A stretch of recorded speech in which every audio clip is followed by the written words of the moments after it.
Jadi ini perpaduan mall yang biasa kita bikin dengan mall yang biasa dibikin oleh orang-orang kaya ya, Jadam Pertanian Organik ya. Mall ala Jadam. Kita masukkan di sini.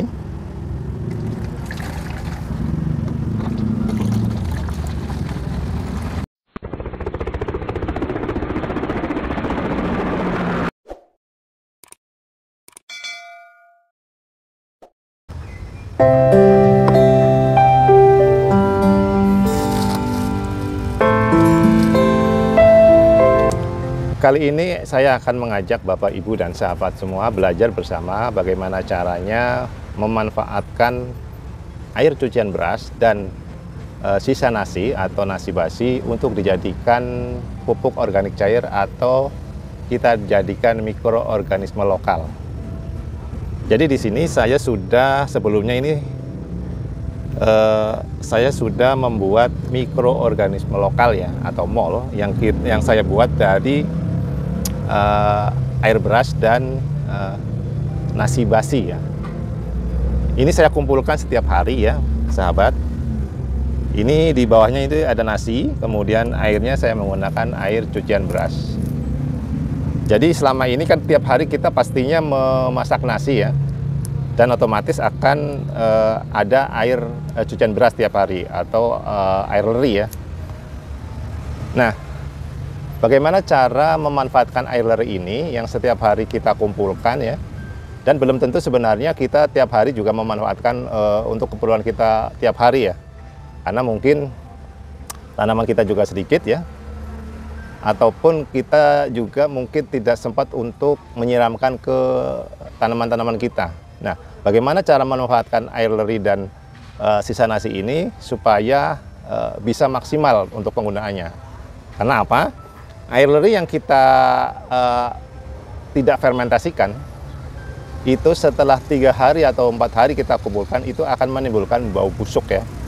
Jadi kalau kita sengaja mengumpulkan di suatu wadah seperti ini atau di ember itu, kalau kita nggak fermentasikan maka akan menimbulkan bau busuk. Nah, bagaimana caranya supaya air leri ini tidak menimbulkan busuk, kemudian kita bisa memanfaatkan di kemudian hari. Mungkin kita akan membuat kompos ya, atau kita membuat pupuk organik cair yang perlu bahan untuk memfermentasikan bahan-bahan itu. Jadi mol ini atau mikroorganisme lokal ini sebagai bahan bioaktivator atau decomposer ya. Nah, yang pernah saya lakukan ini adalah, jadi setiap kita habis mencuci beras, kita kumpulkan di sini ya Bapak Ibu ya. Kita tumpulkan, kemudian ada nasi basi atau sisa nasi kita juga masukkan di sini. Kemudian jangan lupa supaya ini terfermentasi, kita masukin gula ya. Gula bisa gula merah, gula putih ataupun molase. Jadi setiap katakanlah kita masukin 1 liter, kita masukin 1 sendok ya. 1 sendok kemudian kita masukin, kita larutkan di sini. Kemudian katakanlah besok lagi kan setiap hari mencuci beras karena kita setiap hari memasak nasi ya. Kemudian masukin lagi air leri tersebut.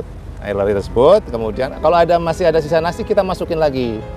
Syukur-syukur nasinya sudah dibiarkan selama mungkin 3-5 hari, kita udah menimbulkan atau sudah memunculkan jamur seperti Rhizobus oliscoporus atau Trichoderma atau jamur-jamur yang lain. Itu lebih bagus karena itu sebagai bahan mikroorganisme ya, sebagai bahan untuk mengurai nanti bahan-bahan organik yang ada di media tanam atau di bahan-bahan yang akan kita buat pupuk organik cair.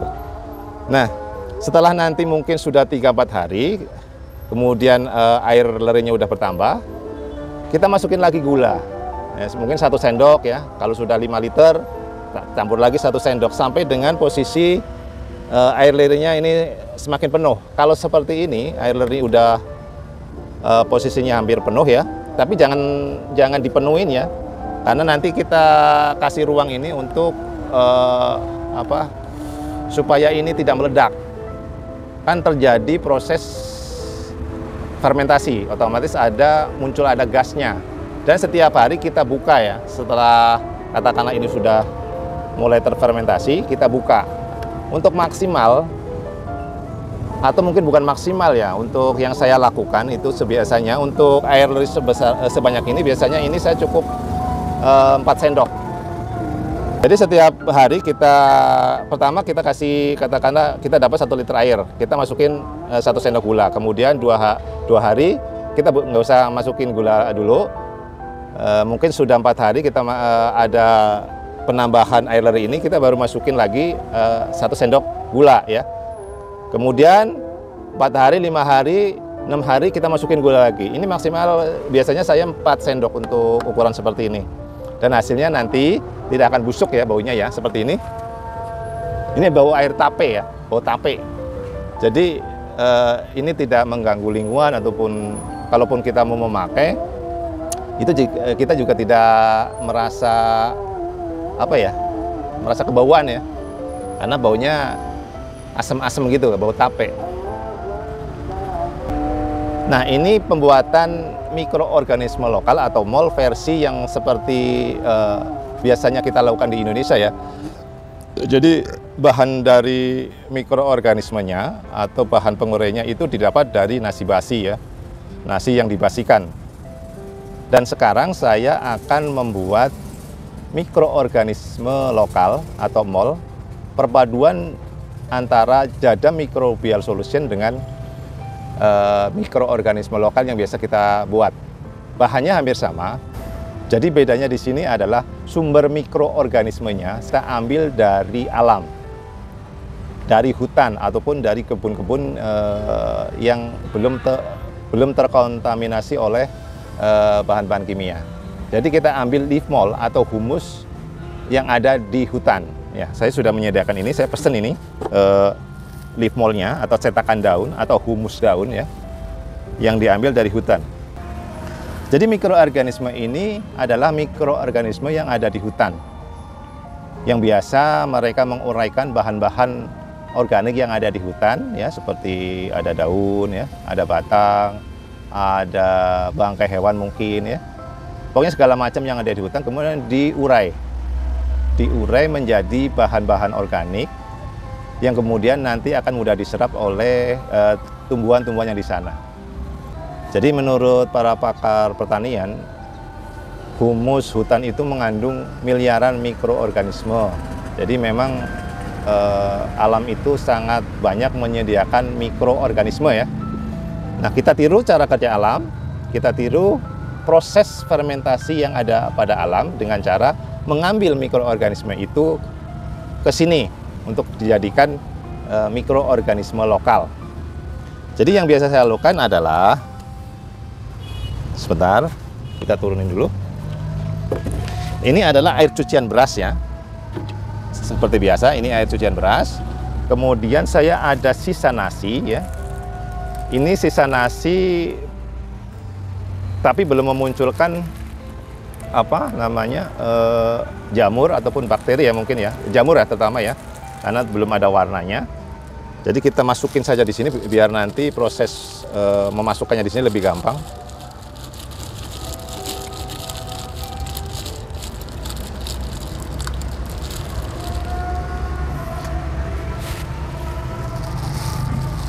Karena jamur rhizopus ataupun bakteri-bakteri lain ini tidak terlihat, maksudnya tidak ada penampakan jamur ya, seperti warna yang kuning, hijau itu nggak ada. Karena ini memang baru beberapa hari, maka saya ambil atau saya ciptakan mikroorganisme yang kita ambil dari hutan. Kita aduk-aduk dulu ya supaya kita gampang memasukkannya di botol ini. Jadi ini perpaduan mol yang biasa kita bikin dengan mol yang biasa dibikin oleh orang-orang Korea ya, Jadam Pertanian Organik ya. Mol ala Jadam. Kita masukkan di sini.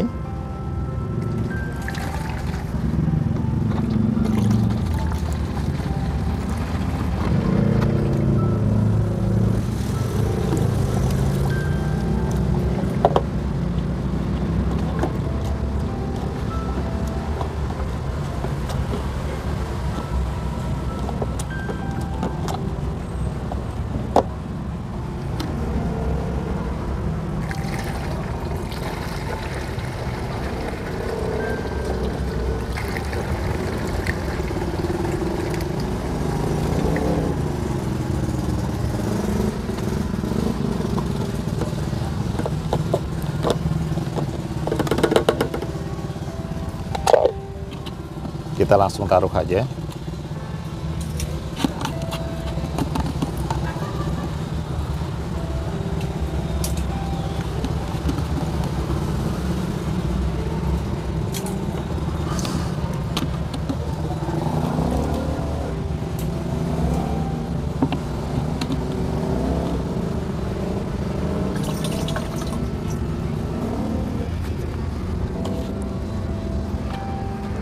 Kemudian kita kasih gula ya. Kita kasih gula. Kalau air lerinya masih sedikit, kita kasih 1 sendok aja. Sebenarnya di jadam itu tidak disarankan untuk menggunakan gula ya. Dengan alasan gula itu akan menimbulkan tanah pertanian menjadi asam. Asamnya akan naik ya. Nah, sekarang kita masukkan leaf mold-nya ya, sumber mikroorganismenya. Kita ambil sedikit aja karena ini botolnya, kita memakai botol ya, tidak memakai ember yang besar. Kita masukkan segenggam aja, karena segenggam ini aja itu menurut pakar pertanian itu mengandung jutaan mikroorganisme ya. Kemudian kita aduk. Nah, setelah besok mungkin ada penambahan air leri lagi atau air air cucian beras, kemudian nasi basi kita masukin lagi. Setelah mungkin 3-4 hari sudah sekitar 5 liter atau 4 liter, masukin lagi gulanya 1 sendok lagi. Begitu seterusnya. Jadi mungkin udah 10 hari kita tambahin lagi 1 sendok gula lagi. Dan saya tidak menggunakan garam ya, kalau jadam microbial solution atau mold ala jadam, itu biasanya memakai tambahan garam karena sumber mineral ya. Karena di Indonesia tanahnya banyak mengandung mineral, tidak seperti di Korea, maka saya tidak menggunakan garam ya. Tapi kalau Bapak Ibu dan sahabat semua mau menambahkan garam, lebih bagus lagi ya. Kemudian kita tutup. Dan setiap harinya saya sarankan untuk membuka karena akan terjadi proses fermentasi yang akan mengeluarkan gas. Kalau ditutup terlalu rapat, ini dikhawatirkan akan meledak ya. Kita diamkan sampai posisinya airnya nanti sekitar 10 liter. Ini kan 15 liter ya. Ini 10 liter aja. Kita berikan ruang kosong untuk proses fermentasi yang akan mengeluarkan gas itu. Jadi manfaat mold yang dibuat sistem ala Indonesia atau yang biasa kita lakukan dengan menggunakan mold ala jadam ini sebenarnya sama aja fungsinya sebagai bioaktivator ataupun dekomposer atau untuk sebagai pembenah tanah. Jadi di pertanian biasanya sebelum menanam kita bisa semprotkan atau kocorkan bahan ini, mold ini, untuk dikocorkan ke seluruh tanah pertanian kita. Atau kalau kita membuat media tanam, kita juga bisa sebelum kita pakai, kita fermentasikan dengan bahan ini. Perbedaannya adalah pada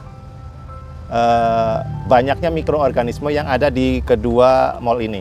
Jadi kalau mold yang biasa kita bikin ini kandungan mikroorganismenya, karena memang bahannya dari nasi basi tentunya sangat terbatas ya jumlah mikroorganismenya. Sedangkan untuk mold yang dibikin ala jadam ini mengandung banyak mikroorganisme, jutaan, karena memang diambil dari sumber mikroorganisme yang ada di alam. Dan secara logika menurut saya pribadi tentunya ini lebih bagus ya. Ini bagus, cuma karena kandungan mikroorganismenya ini lebih banyak, maka otomatis untuk proses dari fermentasi atau pembuatan kompos itu jauh akan lebih efektif. Terutama untuk sebagai pembenah tanah ya, untuk tanah-tanah pertanian ya, ataupun untuk pembenah media tanam yang kita buat. Maka dari itu, untuk Bapak, Ibu, dan sahabat yang memang tiap hari memasak nasi, saya sarankan untuk selalu mengumpulkan air leri dan sisa nasi basi untuk dijadikan MOL ya, mikroorganisme lokal. Silahkan mau pilih yang mana, mikroorganisme lokal yang biasa kita lakukan atau MOL ala Jadam. Dua-duanya bagus. Perbedaannya hanya dari sumber mikroorganisme saja, tapi fungsinya sama ya. Oke Bapak Ibu dan sahabat yang berbahagia, demikian tutorial bagaimana cara memanfaatkan air leri dan sisa nasi basi. Semoga bermanfaat dan terima kasih kepada teman-teman yang sudah subscribe, sudah dukung channel saya ini. Dukung terus channel saya dengan cara tonton video ini sampai selesai, jangan skip iklan karena iklan adalah sumber makanan bagi para YouTuber. Terima kasih atas atensinya teman-teman menonton video kami. Dan assalamualaikum warahmatullahi wabarakatuh.